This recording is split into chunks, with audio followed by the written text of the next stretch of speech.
അതിനുശേഷം second part എന്തിനാ എന്ന് ചോദിച്ചെടുത്തതെന്നും അടിപൊളിയാക്കി വെച്ചിട്ടുണ്ട്. കിടിലം പടമാക്കി വെച്ചിട്ടുണ്ട്. എന്ന് വെച്ച് കഴിഞ്ഞാൽ ഇമോഷൻ ആണെങ്കിലും കോമഡി ആണെങ്കിലും എൻ്റർടൈൻമെൻറ്റ് എല്ലാത്തിനും ഒരേപോലെ വാല്യൂ കൊടുത്തിട്ടുണ്ട്. അതേ കണക്ക് ബിജുക്കുട്ടൻ്റെയും അതേപോലെ വിനായകൻ്റെയും പെർഫോമൻസ് ആണ് കിണ്ണമായിട്ടുണ്ട്. അതായത് അവരുടെ കെമിസ്ട്രി കറക്റ്റായിട്ട് വർക്ക് ചെയ്തിട്ടുണ്ട്. ബാക്കി എല്ലാവരും വർക്കായിട്ടുണ്ട്. പക്ഷേ ബിജുക്കുട്ടൻ്റെയൊക്കെ എന്ന് പറഞ്ഞ സീനാണ് ആ ഒരു ഇമോഷനിലാണ് കറക്റ്റ് ട്രാക്ക് പിടിച്ചേക്കുന്നത്. അപ്പൊ മൊത്തത്തിൽ അടിപൊളി ഒരു പടമാണ്. എന്തായാലും ഹിറ്റ് ഉറപ്പാണ്. കാരണം ആ ഒരു കയ്യടി ലാസ്റ്റിലൊരു കയ്യടി കണ്ടു കഴിഞ്ഞാൽ നമുക്ക് അറിയാൻ പറ്റും ആൾക്കാരുടെ എല്ലാം മനസ്സ് ഇതായിട്ടുണ്ട്. പിന്നെ ഫസ്റ്റ് ഹാഫിൽ ഡ്രഗ്സിനെ ഒരുപാട് ഗ്ലോറിഫൈ ചെയ്ത് കാണിച്ചു. പക്ഷെ സെക്കൻഡ് ഹാഫിൽ അതിന്റെ കറക്റ്റ് കാരണവും എന്തുകൊണ്ട് പിള്ളേർ ഇങ്ങനെ ആയി പോകുന്നു എല്ലാം കാണിച്ചു തന്നിട്ടുണ്ട്. അതൊക്കെ വളരെ നന്നായിട്ട് തന്നെ കാണിച്ചിട്ടുണ്ട്. നല്ലൊരു മെസ്സേജ് ആയിരുന്ന സിനിമ. ആക്ടേഴ്സ് എങ്ങനെയുണ്ട്? ഇവർ ബിഗ് സ്ക്രീനിൽ വന്നപ്പോൾ റീലി കാണുന്ന പോലെയാണോ?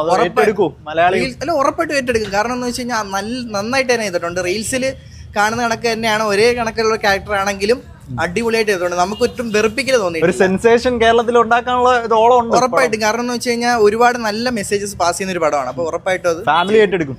ഉറപ്പായിട്ടും ഫാമിലി ആയിട്ട് എടുക്കും. കാരണം എന്ന് വെച്ചാൽ സെക്കൻഡ് ഹാഫ് അങ്ങനെയാണ് ബിൽഡ് ചെയ്ത് വെച്ചേക്കുന്നത്. ഫാമിലീസിന് ഉറപ്പായിട്ടും വർക്കൗട്ട് ആവും. ഓക്കെ, ഹാഷിർ റൊണാൾഡോ പൊളിയായിരുന്നു. പിന്നെ ഫാമിലി ആയിട്ട് വന്ന് കാണാൻ നോക്കുക, ഫാമിലി ഫ്രണ്ട്സുമായിട്ട് വന്ന് കാണാൻ നോക്കി. ഞങ്ങൾ